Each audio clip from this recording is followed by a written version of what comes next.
Gentili ascoltatori, buongiorno e benvenuti a Sanremo. Vi proponiamo in diretta differita, con un ritardo di poco più di un'ora, la seconda manche della gara grossa, come si dice in gergo, della seconda giornata del concorso internazionale di salti dell'amicizia di Sanremo, arrivato quest'anno alla sua quarta edizione. Come vedete siamo nella pausa appunto fra la prima e la seconda manche. Si deve disputare adesso tra poco la seconda. Il percorso della prima manche si è dimostrato un percorso particolarmente selettivo. Intanto vedete cavalli e cavalieri che si stanno mantenendo in riscaldamento ai bordi del campo. Adesso con la seconda manche percorso ridotto. Accanto a me, come al solito, per iniziare questa nostra telecronaca e dare immediatamente conto di quanto è difficile la prova che dovranno sostenere i binomi, c'è Marcello Mastronardi, direttore di campo. Nessuno meglio di lui può raccontarci com'è questo percorso di oggi. Premetto che la gara di oggi praticamente si può considerare il Gran Premio di questo concorso, in quanto domani c'è il Gran Derby dei Fiori, ma come gara classica oggi si può considerare senz'altro il Gran Premio della città di Sanremo. Per il primo percorso, come tu hai detto, era composto di 12 ostacoli con una gabbia ed una doppia gabbia, ed è risultato particolarmente selettivo che su 50 binomi circa solo in 4 sono riusciti con 0 penalità, gli altri sono stati tutti penalizzati almeno con un errore.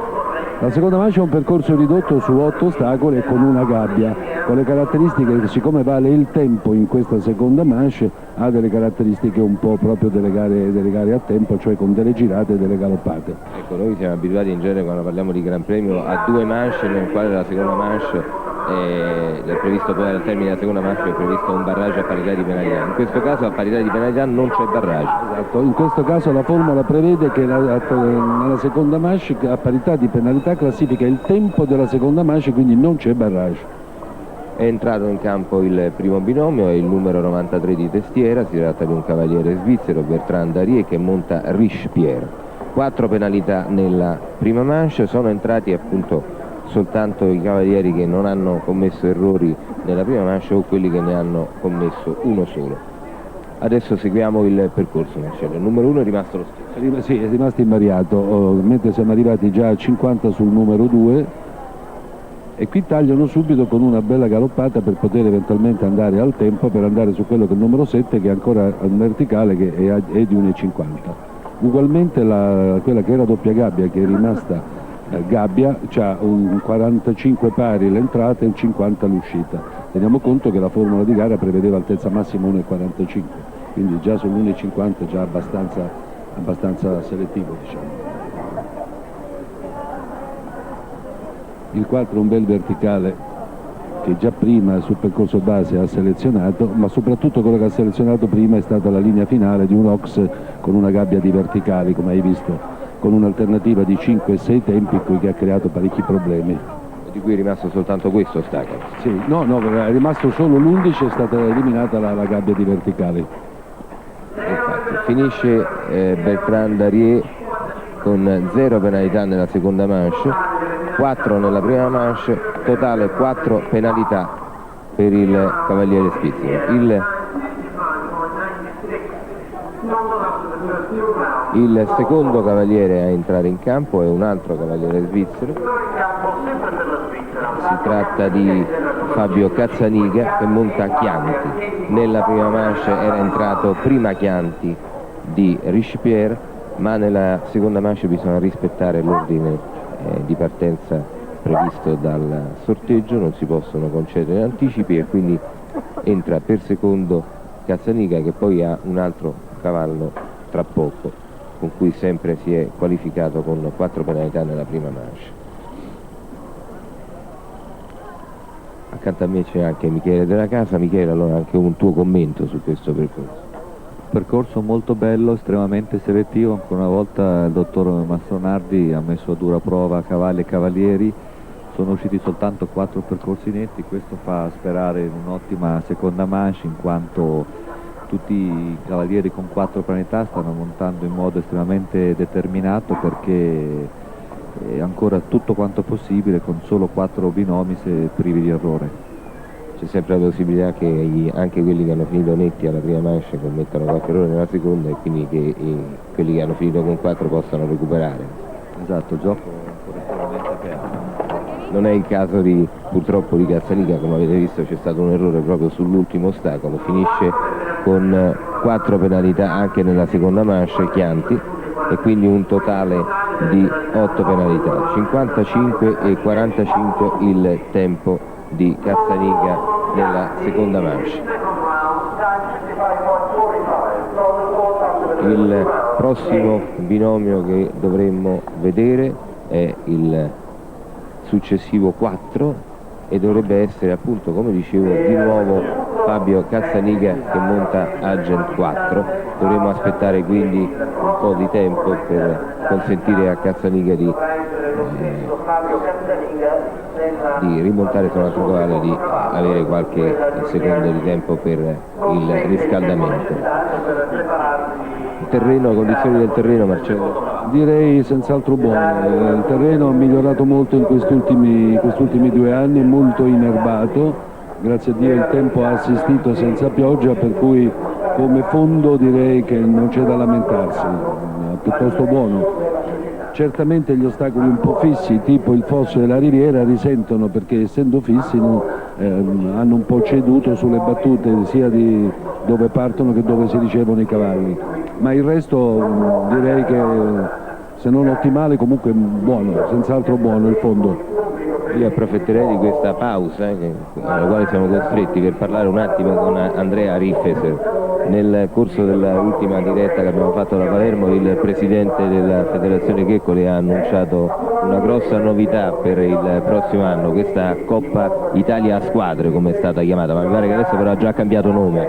Sì, effettivamente la Coppa Italia si chiamerà Campionato Italiano a Squadre Open, e sarà una cosa molto importante. Direi che è una novità quasi mondiale, non mi risulta che sia stato mai organizzato un 4-5 tappe come la Formula 1 nell'automobilismo, cioè non si costituiscono più le squadre in funzione delle nazioni, ma le squadre in funzione di un'equipe, sponsorizzata o non, in cui ci saranno 3 cavalieri, di cui 2 professionisti o dilettanti di secondo grado e uno obbligatoriamente un giovane, un juniores o young riders. Quest'idea è stata messa a punto dopo un anno di gestazione, anche in collaborazione con la Cavallo Magazine, proprio per dare possibilità anche ai giovani di poter essere vicino ai professionisti, a quelli bravi, di poter essere tirati su in modo tale che questo antagonismo che ci sarà sia tra i livelli alti e i livelli giovani possa crescere fino all'ultimo l'incognita di chi potrà essere poi il vincitore, perché è una tappa a campionato e quindi Che tipo di gara vedremo in campo? Dunque qui si cercherà di privilegiare soprattutto le esigenze televisive, le esigenze del pubblico, cioè dobbiamo cercare di fare delle gare molto divertenti, molto veloci, nel contempo anche impegnative, però comunque sempre a squadra, diciamo, oppure possono essere anche delle classifiche individuali in cui si sommano e basta i risultati di ciascuno. Ma questo è da definire, ci saranno tipo Coppa delle Nazioni, che sarà quindi il risultato a squadra, e delle gare magari individuali che poi si prendono i punteggi, però si articolerà su 4-5 tappe. Diciamo, Sanremo forse sarà ancora qui la finale con un grossissimo montepremi di circa 200 milioni, e contiamo di avere una partecipazione anche estera e quindi di squadre estere, perché questa iniziativa, essendo nuova in campo mondiale, attirerà sicuramente, speriamo, molti cavalieri stranieri, in modo tale da creare anche un certo interesse in Italia e soprattutto per i mass media, che sono ancora poco sensibilizzati per questo sport. Quindi il nome Italia lo dobbiamo proprio cancellare, insomma, è un torneo a squadre, insomma. È un torneo a squadre, per adesso è in Italia, però l'idea è di creare questo esperimento per quest'anno, e quindi con delle modifiche che avverranno in funzione della buona riuscita, perché sicuramente noi dobbiamo... Ci potrebbero essere magari anche il prossimo anno o magari negli anni successivi anche delle tappe fuori Italia di questo torneo. L'idea è che bisogna guardare all'Europa, e quindi l'idea è che ci possono essere anche dei concorsi all'estero organizzati sotto questa formula, in modo tale che si arriva alla fine dell'anno a fare un campionato proprio di team sponsorizzati. È chiaro che dobbiamo pensare con ragionevolezza che più entrano gli sponsor, più ci sono soldi, più si qualifica anche il nostro sport e c'è interesse per i mass media che verranno sollecitati, diciamo, dagli sponsor a pubblicare e a riprendere maggiormente questo sport, che è molto bello ed è molto scenografico, diciamo. Non c'è dubbio. Michele Della Casa, è un'idea nuova, è un'idea che i Cavalieri come stanno prendendo? Ma io sinceramente è la prima volta che sento parlare di questa iniziativa e come tutte le iniziative nuove va sicuramente esaminata attentamente. Ogni volta che c'è un buon motivo per creare interesse intorno al nostro mondo e cercare di convogliare un po' più i mass media e pubblico, televisione, insomma più interesse possibile è sempre una buona idea, quindi accettiamola e vediamo che cosa ci può portare eventualmente di buono. Il futuro di questo sport è sicuramente in mano alle sponsorizzazioni, perché le spese sono tante, tantissime. Io lo posso dire benissimo perché avendo fatto parte per 15 anni dell'esercito ho avuto prima un certo tipo di sponsorizzazione, diciamo. Un certo tipo di aiuto. Adesso facendo parte del team Land Rover ho un altro tipo di aiuto. Sono molto poche le persone che possono sopportare questo tipo di attività a questi livelli da soli, quindi ci vuole sicuramente l'aiuto delle aziende, delle società e di chi più ne ha più ne metta. Intanto mentre Paola Natale è impazzita alla ricerca di qualche immagine da proporvi, mentre in campo c'era la pausa, abbiamo avuto queste notizie sulla Coppa a squadre, questo torneo che si svilupperà nel corso della stagione 92, staremo a vedere che cosa accadrà. E Cazzanica è rientrato in campo con il secondo cavallo, si tratta di Agen IV, 4 anche per questo binomio le penalità nel corso della prima manche. Abbiamo già detto che sono 4 fino adesso i percorsi netti. C'è stato intanto già un errore per Cazzanica che quindi sia con l'uno che con l'altro cavallo è fuori dalla battaglia per i primissimi posti, essendoci già un 4 e c'è di nuovo un rifiuto su questo verticale di tavole e barriere. Dicevo, sono 4 i percorsi netti della prima manche che quindi almeno sulla carta dovrebbero essere i favoriti alla vittoria conclusiva. Si tratta di un amazzone belga, Ania Reiners, poi di un cavaliere francese, Christophe Pouillet, poi abbiamo Andrea Fuchs sul Montois, che qui a Sanremo è un'istituzione, avendo vinto per 3 anni consecutivi il Derby dei Fiori, che è una gara che si svolgerà domani, che comporta di nuovo un rifiuto e anche una caduta, in questo caso per Cazzanica su Agent IV. Che è successo, Michele Della Casa? Questo cavallo è andato così tranquillo nella prima manche, forse è troppo poco tempo per il riscaldamento fuori. Ma sicuramente il cavaliere ha avuto poco tempo a disposizione, prima di tutto per riprendere fiato lui stesso e secondariamente per scaldare sufficientemente il proprio cavallo. Si è visto che già dal numero 1 il cavallo era spento, poco concentrato, ha fatto errore, è saltato il secondo ostacolo, si è avvicinato di nuovo con poca determinazione al terzo ostacolo, si è fermato, bene o male ha recuperato una situazione per le combinazioni e per l'ostacolo successivo e di nuovo si è lasciato un po' morire, diciamo, prima del verticale in curva. Sicuramente c'è stata una mancanza di tempo sufficiente per ricreare una situazione di gara. Marcello Mazzonardi è anche un esperto di regolamenti oltre che di percorsi in campo, ma non si potrebbe trovare un sistema per in questi casi consentire anche al binomio magari di entrare dopo altri 2 o 3 cavalli senza farlo rientrare di seguito? Ma guarda, a livello internazionale nei percorsi base questo si fa, si può anche spostare, malauguratamente anche il regolamento internazionale quando si tratta di barrage, e questa seconda manche è da considerare tale perché vale il tempo, non si vuole dare la possibilità di avvantaggiarsi per vedere cosa fanno gli altri, quindi il regolamento, non solo il nostro nazionale ma anche questo internazionale, nei barrage e nelle seconde manche a tempo non consente spostamenti indietro. Forse però sono impasse che bisognerebbe tentare di superare col tempo. Decisamente, perlomeno per le cause di forza maggiore bisognerebbe superarle. Mi auguro che a chi di competenza ci pensi e qualche modifica la apporti, perché nel caso per esempio della perdita di un ferro di un cavallo è una causa evidente di forza maggiore, non c'è da pensare che un cavaliere si voglia far spostare solo per vedere come vanno gli altri, quindi perlomeno in quei casi lì bisognerebbe senz'altro derogare. Per il momento non c'è possibilità, nei percorsi base sì, ma nei barrage, nella seconda manche a tempo questo non è consentito. E intanto Calzanica se n'è andato con Agent 4 con un bagaglio abbastanza pesante di penalità, 33 e 3/4 complessive nelle due manche.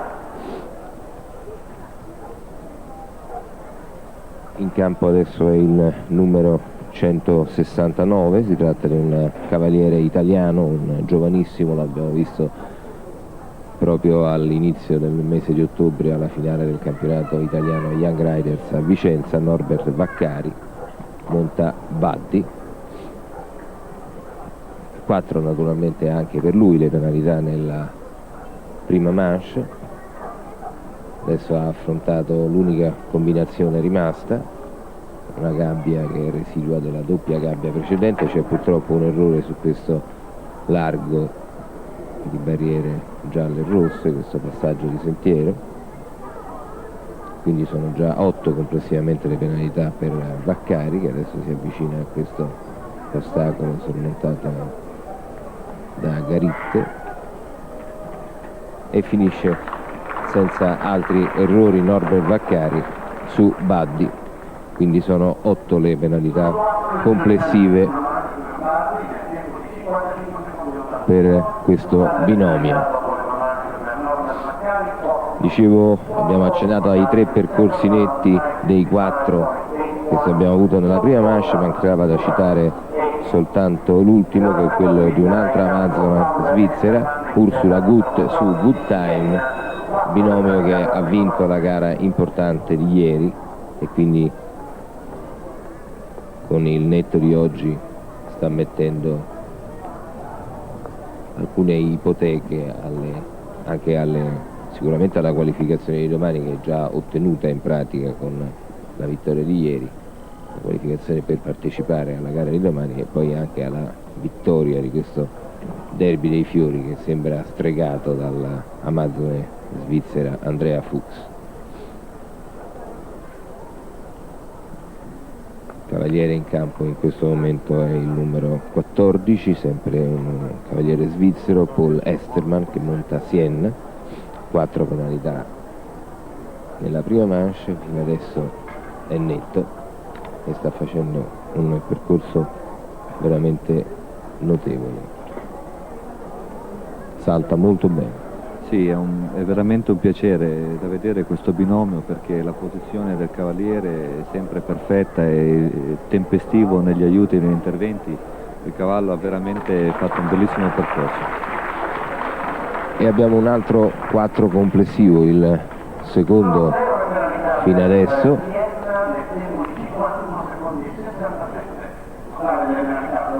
Il tempo è 51,67, tra l'altro è anche un tempo notevole, come abbiamo detto il tempo della seconda manche è determinante ai fini della classifica. Non c'è barrage a parità di penalità, fino adesso sono soltanto 2 con 4 complessive. Abbiamo il primo che abbiamo visto entrare, Bertrand Darier su Richepierre, e questo Paul Esterman su Siena.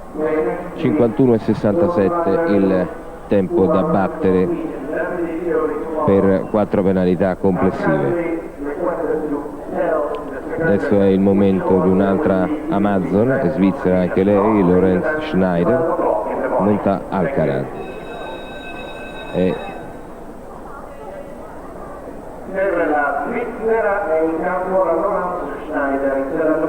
Il numero 25 di testiera.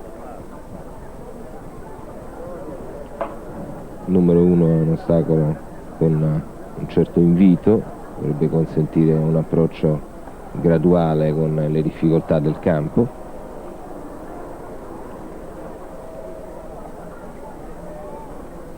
Sta facendo un percorso molto prudente. Sì, evidentemente ha visto che i cavalli entrati prima di lei, soltanto 2 hanno avuto un percorso senza errori, allora cerca di limitare i danni. C'è riuscita peraltro. Infatti. Come spesso succede quando si va a cercare di limitare i danni, no? Si galoppa poco e si corre il rischio di trovarsi magari non sufficientemente compressi per l'ostacolo. Questo non dimentichiamo, è il secondo giro di un percorso, gli ostacoli sono comunque molto impegnativi, il cavallo va comunque aiutato. Un errore anche per questa amazone svizzera Laurence Schneider, che finisce con 8 penalità complessive. Il tempo è 56,68, quindi un tempo abbastanza alto, non un tempo rapidissimo. Di nuovo uno svizzero in campo, di nuovo un cavallo molto conosciuto, si tratta di Lanciano Quinto, un cavallo quasi famoso, direi. È un cavallo molto famoso che ha dei grandissimi precedenti, in quanto ha fatto parte per più di una volta della prima squadra svizzera montato dal cavalier Philippe Gerda, ha partecipato alle più grandi competizioni internazionali, è stato anche più di una volta a Piazza di Siena, dove ha sempre fatto una bellissima figura. È anziano ma tuttora estremamente in forma, estremamente campione. Potrebbe essere stanco in questa seconda manche? Potrebbe essere stanco, in questi cavalli di grandissima classe, di grandissima qualità c'è sempre quel piccolo quid che fa la differenza, che nel momento in cui l'impegno si fa più duro viene fuori la classe. Siamo ancora ai binomi con un errore nella prima manche. Come lo vedi? Ma sull'1 non è che abbia fatto proprio una partenza esilarante, in effetti l'Amazone se n'è accorta e dal 2 al 3 invece di girare stretto se l'è presa comoda, forse per permettere al cavallo di prendere un po' più di cuore per il resto del percorso, è un po' stanco. In effetti sicuramente l'Amazone se ne sarà accorta, avrà cercato di creare un po' una situazione migliore, ma comunque l'errore purtroppo è venuto, e col giro largo che ha fatto dal secondo al terzo ostacolo, con un errore soltanto, ecco, cavallo non sarà partita con una cadenza un po' troppo bassa, no? Sentiamo anche Marcello che sta dicendo qualcosa. È l'errore di mirare al netto. Non è partita una cadenza un po' troppo bassa? Esatto, mirando al netto è partito un momentino sotto azione e continua ad essere sotto azione, tant'è vero che il cavallo ha fatto un errore, cosa che è raro per questo cavallo che è veramente un fuoriclasse, e poi addirittura una piantata sul largo. È un po' sotto azione a mio avviso. Se tu pensi che abbia fatto per tentare di dare più fiato al cavallo? Sta ripetendo un po' l'errore dell'Amazone che l'ha preceduta, che per voler fare il netto a tutti i costi forse sacrificano un po' troppo quella che è l'andatura del cavallo. Sono abbastanza le penalità di questo binomio, tra l'altro c'è anche un fuoritempo. 10 complessivamente le penalità, 78 e 66.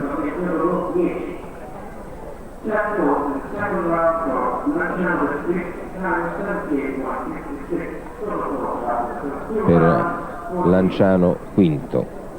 Adesso è in campo ancora la Svizzera con Franco Murialdo che monta Barris. Era un binomio che in Italia conosciamo abbastanza bene, frequenta spesso i nostri concorsi, soprattutto quelli che si svolgono appunto nella parte più settentrionale della nostra penisola. È un binomio abbastanza forte questo, no Michele? Ottimo binomio. Murialdo, da buon ticinese, ogni volta che può sconfinare lo fa con grande gioia e dà sempre del grosso filo da torcere. Il cavallo è molto buono, lui è un ottimo professionista, speriamo che ci facciano vedere qualcosa di bello. A questo punto ricordiamo che ci sono 2 dei binomi che sono entrati con 4 penalità nella seconda manche, che sono usciti senza penalità nella seconda, e quindi coloro che entreranno senza errori, senza penalità nella seconda manche si trovano a non poter sbagliare. Ha fatto una tagliata molto strana, no Marcello? bella tagliata, un'ottima tagliata che gli farà guadagnare parecchi secondi rispetto agli altri. Ha risparmiato perlomeno un 20 metri con quella tagliata lì. Però si è trovato un po' male poi su questo. Ma dopo questo, mentre ha affrontato benissimo dopo la tagliata quel verticale che poteva risultargli pericolosa dopo la tagliata, invece quella l'ha superato bene, si è trovato un po' in crisi nel secondo. Questo è un ottimo cavallo, ottimo. Vedi, ha concluso un ottimo percorso. E infatti il tempo è notevole, ha battuto il tempo di 51,67 di Paul Esterman, il tempo è di 50 secondi e 56 per Franco Murialdo, 50 e 56 è a questo punto il tempo da battere per i binomi che concluderanno questa gara con 4 penalità complessive, come appunto appena finito di fare Franco Murialdo su Barrister. Adesso abbiamo 2 italiani in campo. Il primo è Stefano Cesaretto che monta Easy Jumper, deve riuscire a non fare errori e a chiudere in meno di 50 e 56. Non è un'impresa facile, Michele? Non è sicuramente un'impresa facile perché Murialdo ha fatto un gran bel percorso. Stefano Cesaretto è sicuramente in grado di fare una bellissima figura. Questo cavallo è dei suoi cavalli di primo piano il più giovane, quindi quello che sta venendo avanti. Non so fino a che punto lui tirerà la gara oppure approfitterà del percorso per confermare ancora il cavallo su questi percorsi già decisamente impegnativi. Volevo dire, per quello che riguarda Murialdo, che la tagliata che lui ha fatto gli ha fatto senz'altro risparmiare un sacco di tempo per quello che riguarda poi il responso cronometrico e gli ha permesso di affrontare questo verticale di tavole e barriere con un'angolazione che sicuramente in un cavallo di qualità come Barrister incute ancora più rispetto. Molto bene, decisamente molto bene. Non spinge molto per quello che riguarda la velocità, ma è sicuramente un cavallo di grandissime doti. Si alza leggero, plastico, determinato. Ecco. Purtroppo c'è un errore però. Bisogna dire che quel verticale l'ha messo così in fondo al campo, invita i cavalli a rientrare verso il centro del campo. In un cavallo un po' più giovane sicuramente può essere un invito a un minore impegno nel momento del salto. Purtroppo sono 4 le penalità per Easy Jumper montato da Massimo Cesaretto e quindi 8 complessive. Adesso dovremmo vedere entrare in campo Emilio Furicelli, uno dei nomi importanti della nostra equitazione, monta Berlina, in questo caso un cavallo abbastanza nuovo. Intanto si è avvicinato anche un altro cavaliere, Uberto Lupinetti, praticamente fino al penultimo percorso della prima manche sarebbero potuti entrare anche gli 8. Lupinetti ha chiuso con tempo e gira proprio con 8 penalità. Hai assistito agli ultimi percorsi con un po' di ansia. Sì, in effetti ci è mancato poco, peccato, dall'altra parte è così. Sono venuti 2 errori anche banali, ma insomma è sufficiente per restare fuori. Difficoltà della prima manche? Ma trovo un percorso molto tecnico, delicato, per cui bastava una piccola pelata, insomma, che era facilmente errorabile il percorso. E poi non c'era un attimo di respiro tra un percorso e l'altro, bisognava avere molta concentrazione. Tra un ostacolo e l'altro. Esatto. E il mio cavallo dopo la riviera era eccessivamente attaccato e nel verticale dopo si è lasciato andare, ha toccato. Questo è il secondo errore. Il primo è venuto al numero 3, una toccatina. E intanto Furicelli ha fatto la stessa tagliata di Murialdo prima.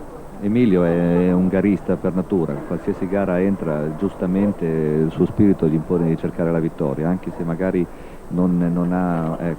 Purtroppo però che c'è stato... prontissimo per queste cose, però lui giustamente affronta la gara con la determinazione di chi la vuole vincere. C'è stato anche un secondo errore, quindi Furicelli è già con un complessivo di 12 tra prima e seconda manche.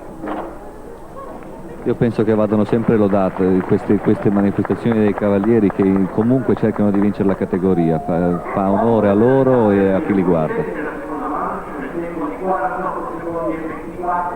quindi abbiamo soltanto 2 binomi entrati con 4 penalità dalla prima manche che sono riusciti a mantenere, sono 3 anzi in realtà quelli che sono riusciti a mantenere le penalità della prima manche, 3 netti nella seconda manche. Il tempo migliore è quello di Franco Murialdo su Barris con 50 e 56.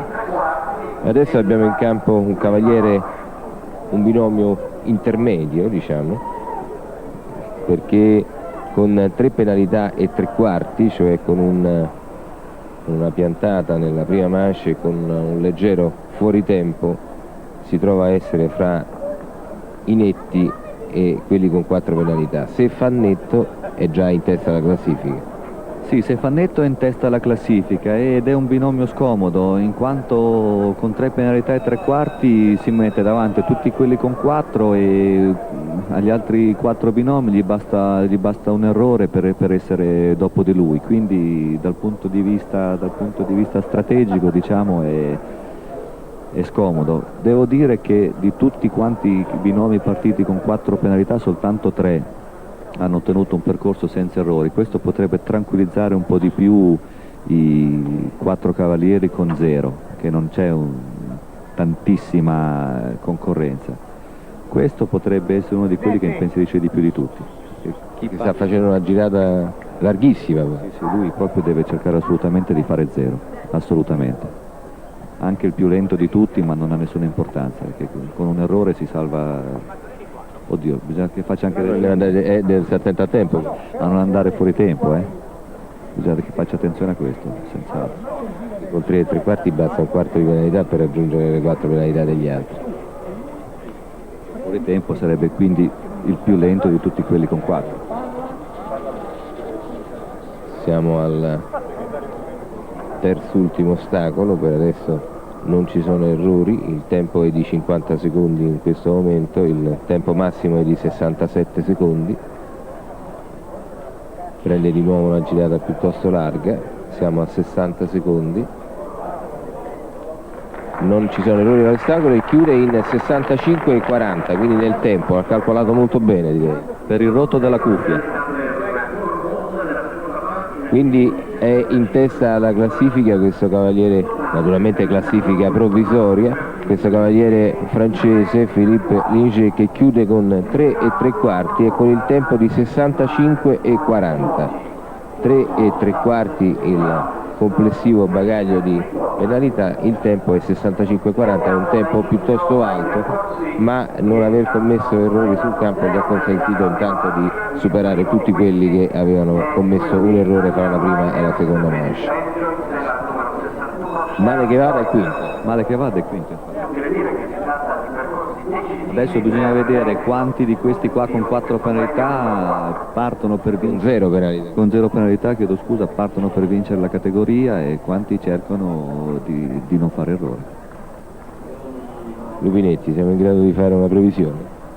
Ma è sempre difficile, chiaramente adesso i percorsi netti cercano di fare il massimo, il netto e galoppano, per cui è ancora un po' difficile, non saprei. Di nuovo un binomio che ha tagliato prima del terzo salto.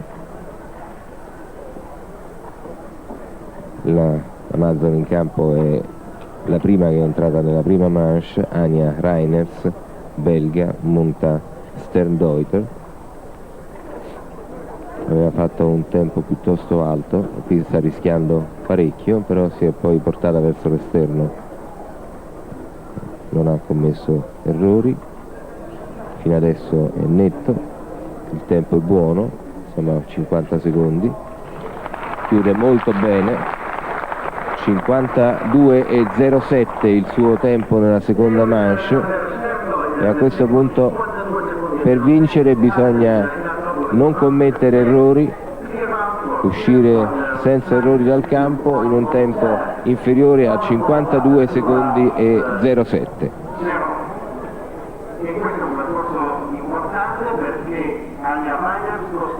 È una bella ipoteca sulla vittoria finale.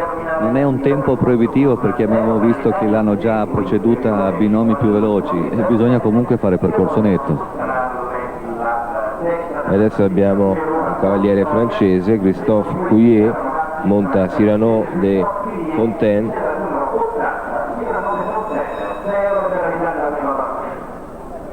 Molto, a questo punto la gara si fa decisamente appassionante. Adesso bisogna non sbagliare e bisogna galoppare. Christophe Couillet è un cavaliere che ha un passato gloriosissimo, ha fatto più volte parte della prima squadra francese, ripeto, è venuto anche a Roma, a Piazza di Siena, ha vinto anche in un'edizione del Gran Premio Roma, quindi sicuramente non è l'esperienza e la capacità che gli mancano, né sicuramente neanche la determinazione per vincere. Ecco. Bisogna vedere dei cavalli però. Bisogna avere dei cavalli, bisogna rischiare. C'è stato un errore, come avete visto, sul numero 2. Adesso siamo a questa verticale di tavole e barriere. Ormai sono soltanto Amazzoni che possono... Sì, è in testa l'Amazzone belga Reiners e la possono battere soltanto o la svizzera Andrea Fuchs o l'altra svizzera Ursula Gut. Vinca la migliore. Intanto Couillet sta arrivando verso la fine del percorso, c'è un altro errore.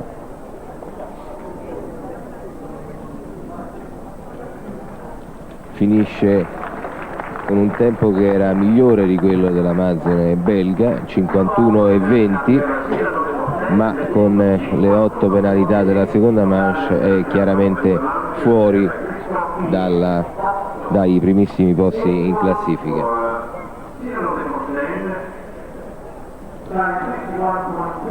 Adesso è il momento di Andrea Fuchs su Montois.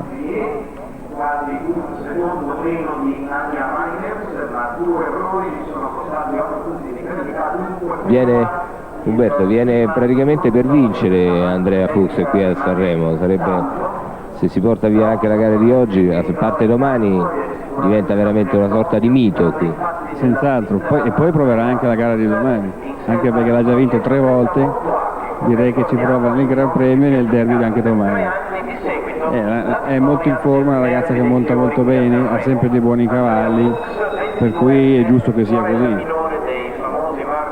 È il caso di ricordare che la famiglia Fuchs è una delle importanti famiglie europee dell'equitazione, sono molti i Fuchs che incontriamo nei vari concorsi internazionali che si svolgono in Italia. Poi c'è anche una moglie, Renate Fuchs, che anche lei è una Amazzone che abbiamo incontrato diverse volte, quindi nel complesso praticamente sono una squadra. Sta cercando anche il tempo, questo potrebbe creare qualche problema, è riuscita a passare con un pizzico di fortuna in questo caso però. Fino adesso bisogna dire che è andata abbastanza bene, credo che come tempo stia davanti alla Reiners. Mancano 2 ostacoli, ecco, infatti adesso se li assicura abbastanza come avvicinamento. Ha rischiato all'inizio, il cavallo è rimasto un po' per aria su questo largo, forse un po' stanco. L'ultimo ostacolo, molto bene, stanco ma molto bene. È netta e chiude nel tempo di 50,06 e quindi Andrea Fuchs, scusate, è prima in classifica provvisoria, netta agli ostacoli, il tempo è 50,06 e passa appunto in testa alla classifica provvisoria. Manca soltanto un binomio, si tratta di Ursula Gut che monta Wood Time, come abbiamo già detto, abbiamo già ricordato, binomio vincitore nella grossa di ieri, quindi anche in questo caso un binomio sicuramente abbastanza in forma.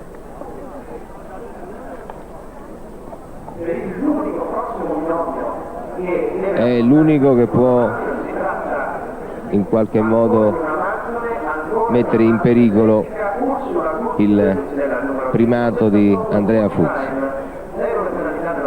Esiste la possibilità teorica di un barrage se la Ursula Gut dovesse riuscire a chiudere senza errori nel tempo di 50,06, è come ho detto una possibilità teorica, ma è successo. si dovrebbe andare ad un barrage.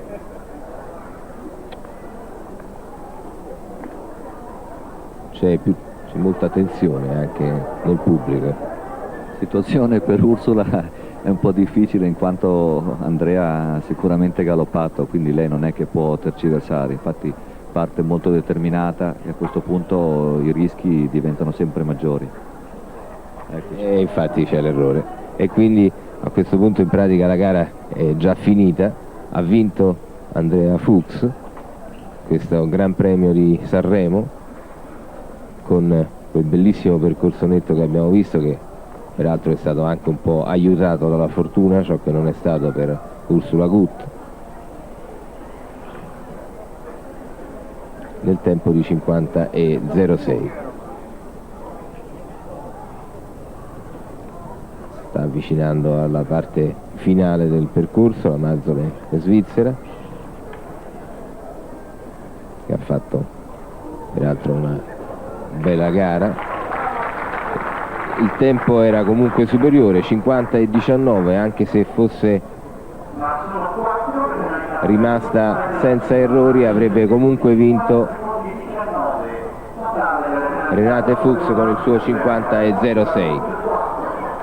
Quindi abbiamo la Fuchs che vince con un doppio netto su Montois con il tempo nella seconda manche di 50,06. Poi abbiamo il doppio netto di Anja Reiners con il tempo nella seconda manche di 52,07 e poi abbiamo tutti i binomi. Già prima c'è, però mi ricordava giustamente Michele Della Casa, il famoso 3,75 che in questo avevamo detto è almeno quinto, in realtà è riuscito a piazzarsi terzo con il suo netto nella seconda manche, nonostante l'altissimo tempo di 65,40, che però era comunque un tempo al di sotto del tempo massimo consentito. Adesso il campo si sta preparando per la cerimonia della premiazione, ci sarà anche una esibizione di puledri.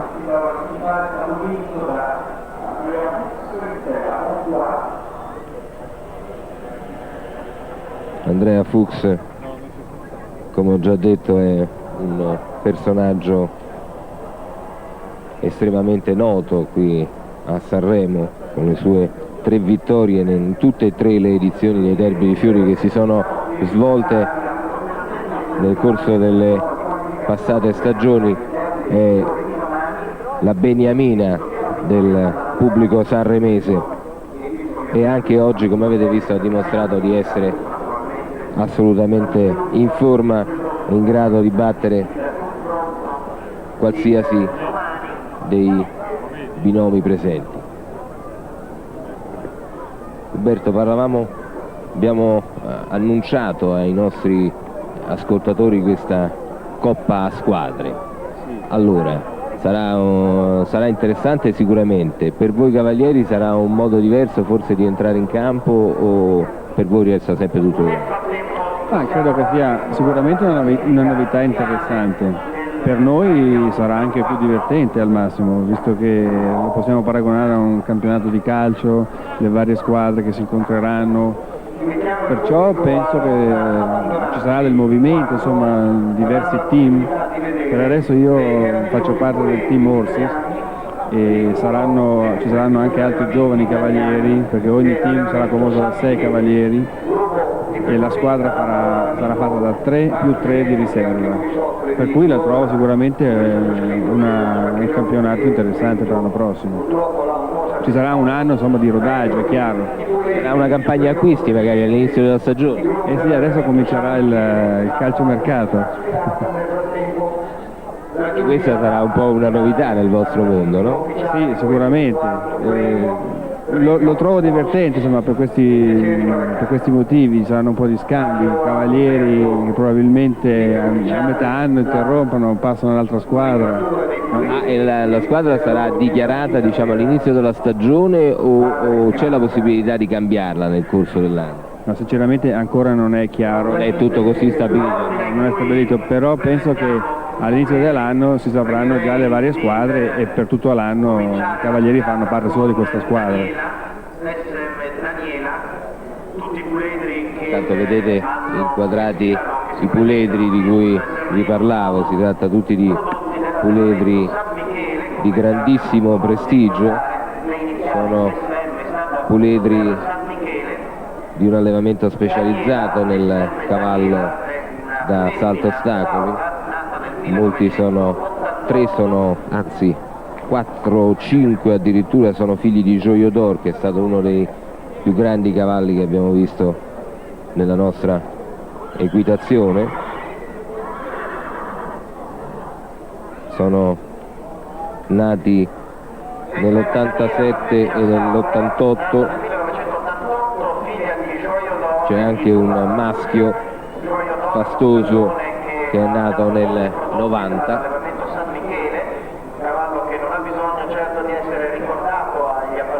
Sono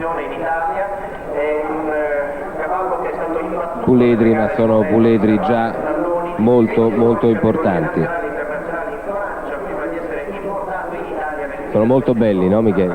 Sì, sono bellissimi, sono veramente degli stupendi esemplari e così guardavo con l'occhio del cavaliere se c'era già qualche soggetto molto interessante, li vedo tutti non solo allevati bene ma già cresciuti, quindi a livello alimentazione, a livello ginnastica funzionale già sono in via di una bellissima formazione.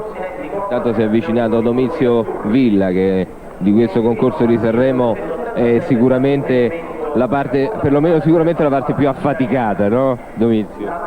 Sì, affaticata, però soddisfatto perché alla fine tutta questa fatica ti premia così, i cavalli che vengono, i cavalieri, 88 svizzeri, il pubblico, non posso dire il tempo perché tutti gli anni è una cosa incredibile, non sappiamo più. L'altro anno ha piovuto. Ma anche quest'anno, fino a qualche giorno fa, non ci ha regalato proprio niente, i box che volavano via. Adesso c'è un bel sole, però fa freddo, ma è sempre meglio il sole. Sì, infatti vedi, il sole noi vorremmo che ai giornalisti sportivi della RAI di Roma desiderassero ricevere i fiori che noi, grazie ai giovani floricoltori della Coldiretti, di cui abbiamo qui il segretario generale, il signor Ruggeri Giancarlo.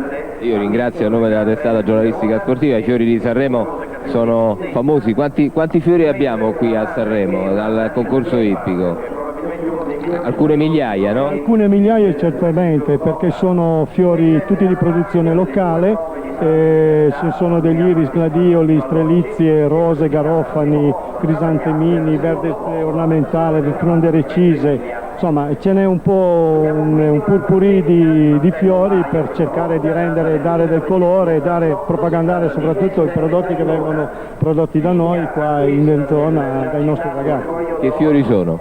Questi qua sono fiori garofani, la produzione maggiore. Abbiamo delle rose, degli iris, dei lilium, del verde vario, della mimosa e altri fiori. Uno anche fuori stagione, per quel poco che ne posso capire io. Ma la maggior parte è di produzione locale, comunque sia in serra sia in pianaria sono queste produzioni. Grazie mille. Michele, io scappo giù per la premiazione. Grazie anche a Domizio Villa.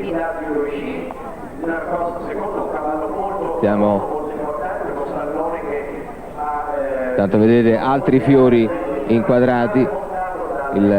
Non per niente la gara più importante di questo concorso ippico, la gara di domani, è appunto denominato il derby dei fiori. Derby è una gara particolare, significa una gara che comprende anche un certo numero di ostacoli naturali, che sono quelli che forse avrete notato nel corso delle riprese che abbiamo fatto di questa seconda manche attorno al campo ostacoli. Sono ostacoli abbastanza singolari, avete visto forse anche una barca, anche quella piena di fiori proprio qua sotto alla nostra postazione.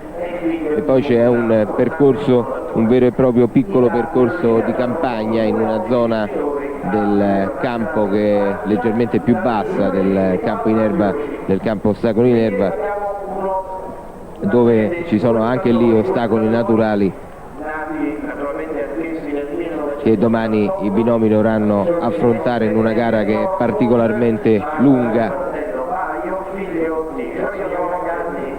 Sono gare che durano anche quasi 3 minuti ed è veramente una bella gara da vedere. Saranno ammessi a partecipare i primi 17 della grossa di ieri e i primi 17 della grossa di oggi, quindi un massimo di 34 partenti. Magnifico questo primo piano, no Michele? Sì, si guardano in giro con un'aria un po' spaventata perché sono abituati a stare nel prato con gli altri puledri, oppure sì in scuderia per essere accuditi, ma questo impatto con la folla, rumore, chiasso, ostacoli, bandiere li eccitano un poco. Sono cavalli da 1 a 4 anni. Qual è l'età in cui cominciano a fare le gare sul serio? A 4 anni incominciano la loro attività agonistica, a 3 anni inizia la doma vera e propria, a 4 anni c'è il primo anno di gare che si chiama esordienti, culminante per quello che riguarda i soggetti nati ed allevati in Italia nel premio nazionale di allevamento di Grosseto. Tanto il campo si sta preparando per la premiazione, mentre Umberto Marsuscelli, che è lo speaker ufficiale della manifestazione, sta facendo la storia di questi puledri eccezionali. Noi abbiamo ancora 5-6 minuti di trasmissione, aspettiamo che rientrino i cavalli, è sempre uno spettacolo vederli tutti in campo per una premiazione.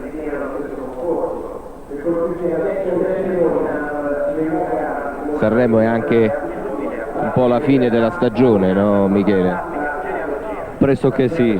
Perlomeno della stagione all'aperto, d'altra parte da noi la stagione è al chiuso e non si sa bene se è una stagione oppure se è un po' di gare. Ma diciamo che è un prolungarsi al chiuso ancora di qualche manifestazione. All'aperto è l'ultima gara importante, quest'anno c'è stata anche la fortuna che il tempo fino adesso ci ha assistito, ci sono ancora un paio di gare indoor importanti, però direi che qui si finisce con quello che è la stagione all'aperto. E tutto sommato una stagione che, lo diceva Michele, si stavano innervosendo, ci sono 2 puledri molto nervosi sulla sabbia. Sì, può darsi che si spaventino, può darsi che giochino, comunque sono sempre cavalli, pesano già 350 kg abbondanti e quando si muovono lo fanno con una certa materialità. Si guardano intorno, poveretti ignari che presto o tardi questi ostacoli saranno. Ce n'è un altro abbastanza nervoso in questo momento in campo.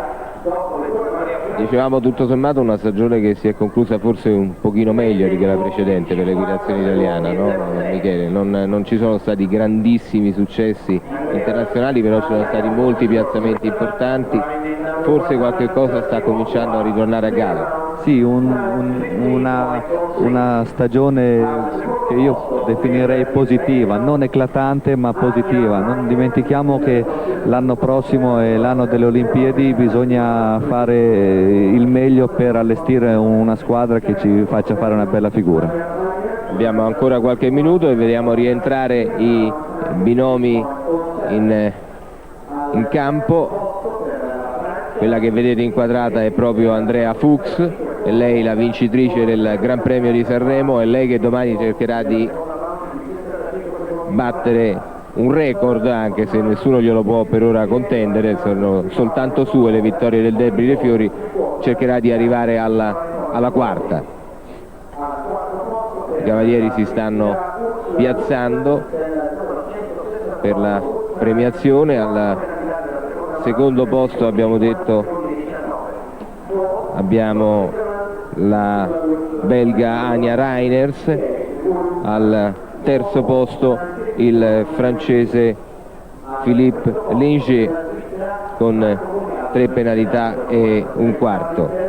3/3 complessive, 3/3 nella prima manche, 0 penalità nella seconda manche, un percorso di cui abbiamo parlato a lungo. Io vedo arrivare vicino a me anche Giuseppe Moretti, che è uno dei tre che sorvegliano più da vicino i nostri cavalieri. Stavamo dicendo, con Della Casa si chiude una stagione, un bilancio che forse non ha niente di eclatante, però tutto sommato abbastanza positivo quest'anno, c'è buoni piazzamenti anche in gare importanti, un complesso che si tiene in piedi un po' meglio, diciamo. Ma direi di sì, cioè la finale per Giorgio Nuti dei campionati europei credo che sia un'espressione direi più che positiva, una vittoria alla Coppa delle Nazioni a Sopot in Polonia, abbiamo un cavaliere che è Filippo Moerson, che è qualificato per la finale del trofeo Renault Jump in Francia a Parigi, e dei piazzamenti più che onorevoli. Il miglior cavaliere dell'Internazionale di Palermo, come tu eri là presenziale, è stato Guido Domici, che è un italiano. La vittoria è andato bene anche a Catania. È andato bene anche a Catania. La vittoria per ultimo di Luciano Campagnaro nel Gran Premio a Catania. Direi che con altri piazzamenti di una certa importanza hanno dato quest'anno un'annata direi positiva. Siamo ben consci di quelle che sono le nostre possibilità, però c'è una buona armonia, c'è una buona serenità nell'ambito della squadra azzurra e credo che si possa fare ancora qualcosa di meglio. Cavalli? È il punto dolente. No, perché poverini? No, ci danno una mano anche loro e credo che non siamo proprio... Sì, certo, manca forse il Giappelupo o Milton o così, ma abbiamo un Giappelupo grigio, no? Il governo di Jerry Smith. È vero, l'hanno paragonato il Giappelupo grigio nei 2 concorsi lì in Sicilia, è andato molto bene, è un ragazzo giovane lui, il cavallo è ancora giovane e contiamo molto su un binomio che è in crescita. Abbiamo il grigio di Giorgio Nuti che ha fatto già vedere lì ai campionati europei. Oggi qui Giorgio aveva 2 cavalli, Elastic è un cavallo che ha portato qui molto giovane, non è andato un granché bene, forse sono un po' alla fine della stagione sono un po' stanchi. Ma diciamo che non c'era anche Gauguin, mancano anche qualche cavaliere che ha, dopo la trasferta, siamo in Italia ma per noi è quasi una trasferta a Palermo e Catania perché è lontano dalle sedi principali di Milano, intorno a Milano, e quindi è andato un attimo di fiato per poi riprendere certi cavalieri con certi cavalli. I concorsi al chiuso che stanno già sono già incominciati con Helsinki, dove abbiamo Diego De Rio che è 8° nel Gran Premio, e questa è una buona cosa con una cavalla giovane, quindi siamo presenti ovunque con dei buoni piazzamenti, diciamo, se non altro dignitosi, insomma, e poi qualche volta anche un pochino di più che dignitosi, insomma. Ma vincere la Potenza ad Aquisgrana per un italiano in casa dei tedeschi non è stata un'impresa facile, e quella è una vittoria più che meritata di Roberto Arioldi. E adesso la premiazione: Andrea Fuchs, Svizzera, vince il Gran Premio di Sanremo, e io con queste, come al solito, suggestive immagini della premiazione mentre suona l'inno elvetico, saluto tutti i nostri ascoltatori. Domani il Derby dei Fiori non siamo in grado di trasmetterlo in diretta, ci sarà una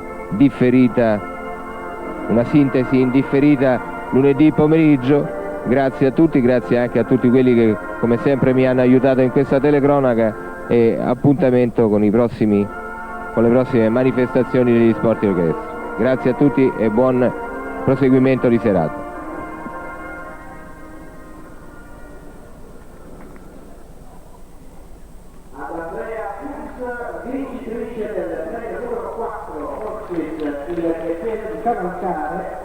Viene consegnato un...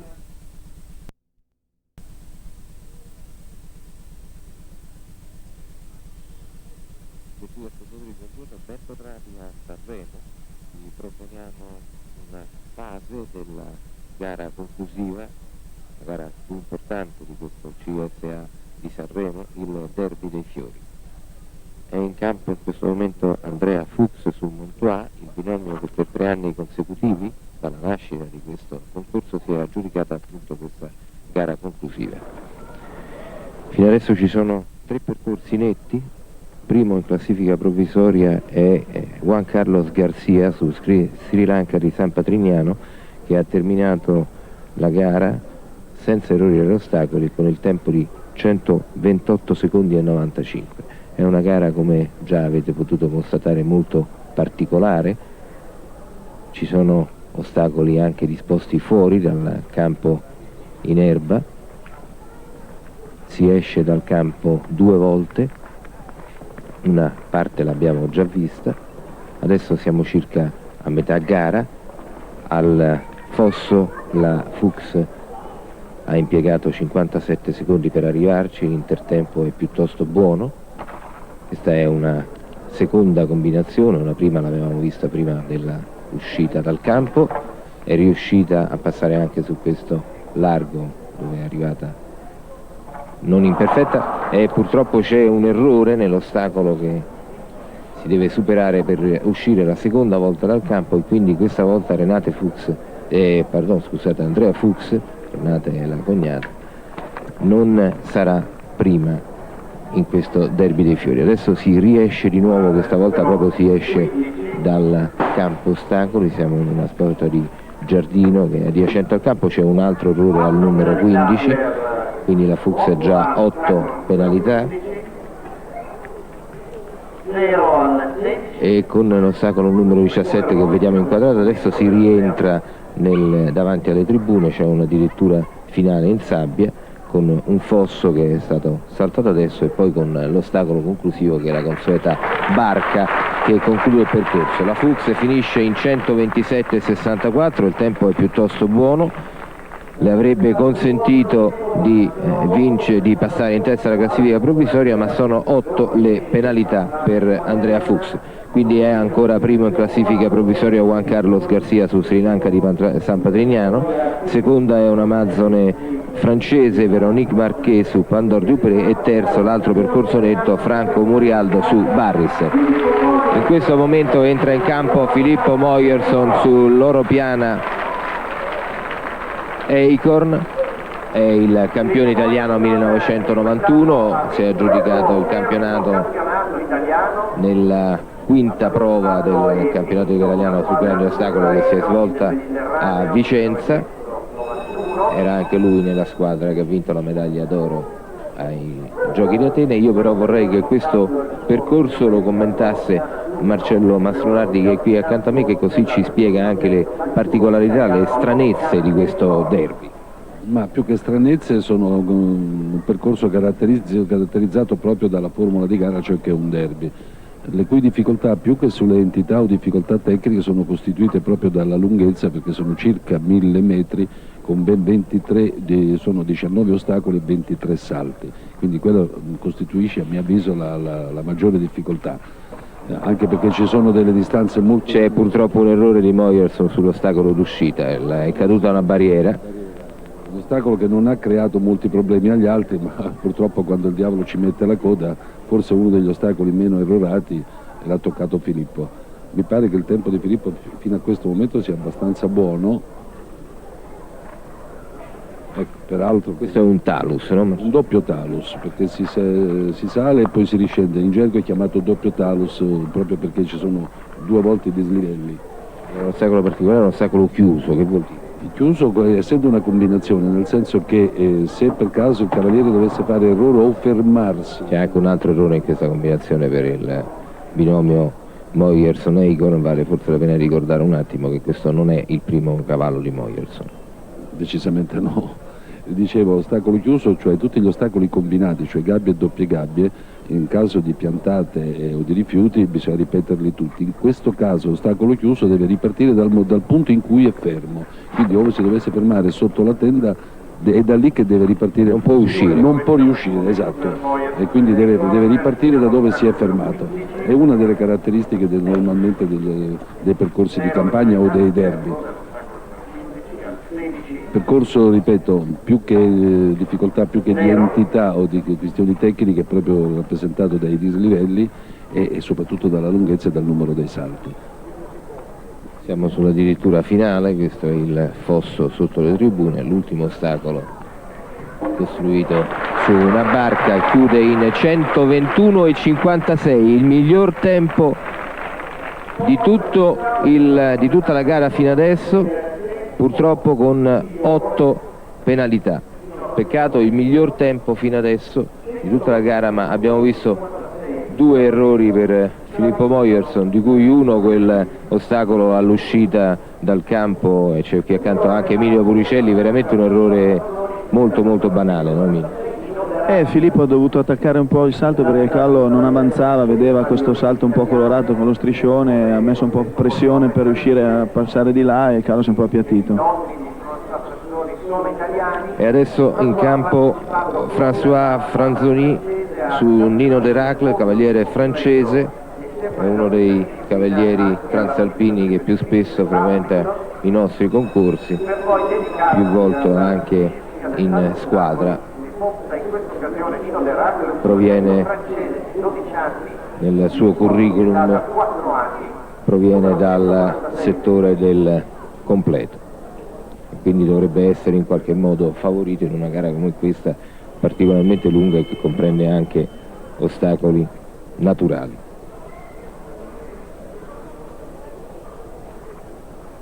C'è 1 minuto di tempo, non suona la campana per iniziare il percorso.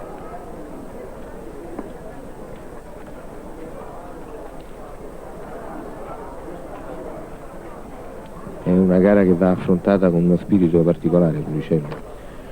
Ma no, non è una questione di spirito particolare, bisogna adeguarsi un po' al tracciato, ai tipi di ostacoli che ci sono. Per esempio qui bisogna partire con un po' di attenzione, perché i primi salti sono salti da concorso un po' delicati, normali, con una gabbia di quasi diciamo un oxer stretto all'inizio, un oxer d'uscita. Poi invece bisogna accelerare un po' per saltare questi 3-4 salti naturali dove le difficoltà delle altezze sono limitate, per cui bisogna continuare un po', poi rientrare dentro un po' veloci sulla riviera, riprendere quella gabbia di verticali e l'oxer successivo e poi cercare di controllare un po' i cavalli perché in finale diventano un po' pesanti e cercare di arrivare il meglio possibile sui salti, per cui questa credo la cosa importante.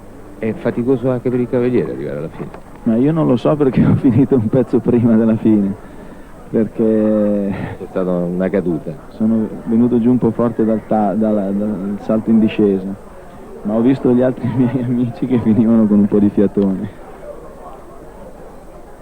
Certo, 1000 metri, 19 ostacoli non sono decisamente una passeggiata. Siamo nella seconda parte della gara, il tempo è piuttosto buono fino adesso. Al numero 14 registriamo un passaggio a 99 secondi, dovrebbe essere nel tempo anche se non è un tempo particolarmente basso. Siamo nella parte esterna, ostacolo numero 15, c'è errore al numero 15, neanche per Nino d'Eracle, quindi un percorso netto. Il rientro adesso davanti alle tribune. Fosso, ostacolo numero 18, e largo conclusivo numero 19. Il tempo si ferma a 139 secondi e 88, quindi con un fuoritempo di 5 secondi. 5 e un quarto complessivamente le penalità assegnate a Franzoni su Nino d'Eracle.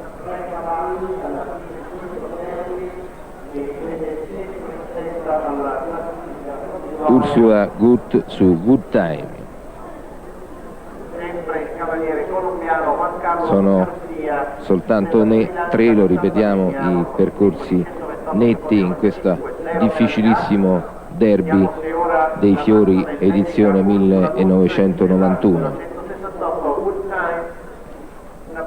Avvicinarsi o addirittura battere questo primato provvisorio. Ricordiamo che questo binomio ha vinto la gara grossa nella prima giornata. Suona adesso la campana che dà il via alla gara.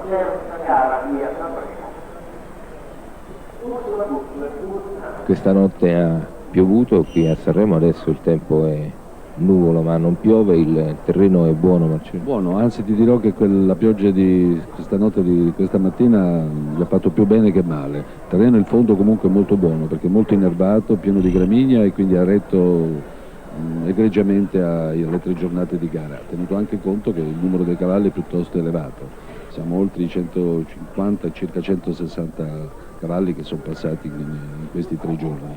È partita molto veloce la Gut. È sempre molto agguerrita, un'Amazzone che è sempre molto competitiva.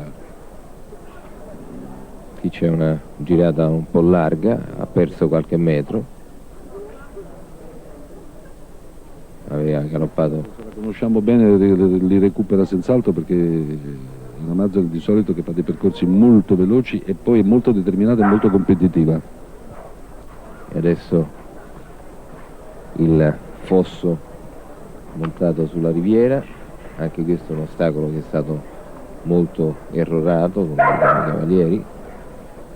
Combinazione, è partita forse un po' troppo sotto ma si è ripreso bene il cavallo, bella girata molto stretta, ha guadagnato diversi metri qui, si è trovato l'ostacolo un po' sotto ma è riuscito a passarlo lo stesso. Anche questo verticale ha creato parecchi problemi nell'uscita dal campo. Gli ostacoli sono stati toccati tutti, nessuno escluso, quindi non c'è stato un ostacolo tomba, ma sono andati giù, come notavi anche tu poco fa, sono andati giù praticamente tutti. Siamo a 94 secondi, il tempo è molto buono e sta uscendo adesso dal campo. Questo è il numero 15, come dicevamo è pericoloso ma ha passato bene. E c'è errore al numero 16, neanche Ursula Guz Good Time uscirà da questo campo senza errori agli ostacoli e quindi diventano sempre più le probabilità che sia proprio Juan Carlos Garcia con il suo netto con 128,95 a giudicarsi questo derby. 128,28 il tempo di Ursula Gut, che quindi era piuttosto buono, avrebbe battuto il tempo di Garcia che aveva chiuso un 128,95, ma 4 le penalità per Ursula Gut su Good Time.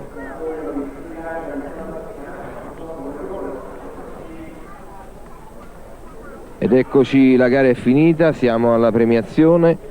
La classifica di questo Derby dei Fiori 1991 lo ha vinto il cavaliere colombiano Juan Carlos Garcia su Sri Lanka di San Patrignano, che è riuscito a terminare il percorso senza errore agli ostacoli e nel tempo di 128,95.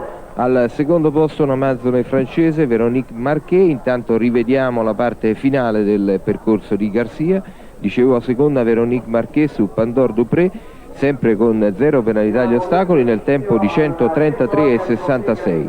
Terzo Franco Murialdo su Barrister, che ha concluso senza errori all'ostacolo nel tempo di 134 secondi e 98 centesimi, cioè esattamente 2 centesimi meno di quello che era il tempo massimo consentito. Grazie a tutti per l'attenzione, grazie a chi mi ha aiutato per questa telecronaca e appuntamento con la prossima manifestazione di Sport Equestre.